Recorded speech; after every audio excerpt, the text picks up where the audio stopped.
First, look at the expression 8 divided by 8 divided by 6 divided by 6. Some people might rush through it and say 8 divided by 8 equals 1, 6 divided by 6 equals 1, and then 1 divided by 1 equals 1. But hold on, that doesn't follow the rules of operation. When we have more than one division in a row, the order is simple.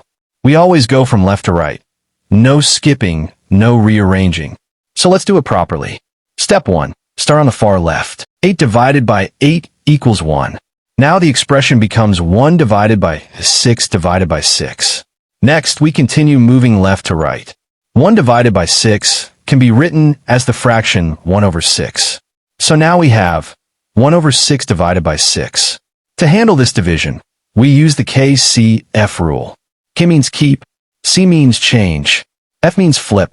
So we keep the first fraction, 1 over 6. We change the division sign to multiplication, and we flip the second number. 6 becomes 1 over 6. Now it turns into 1 over 6 multiplied by 1 over 6. 1 times 1 equals 1. 6 times 6 equals 36. So the final answer is 1 over 36. And there we have it. The correct result is 1 over 36. If this breakdown helped you understand the process clearly, don't forget to like, share, and subscribe for more clean and simple math explanations. More great problems are on the way.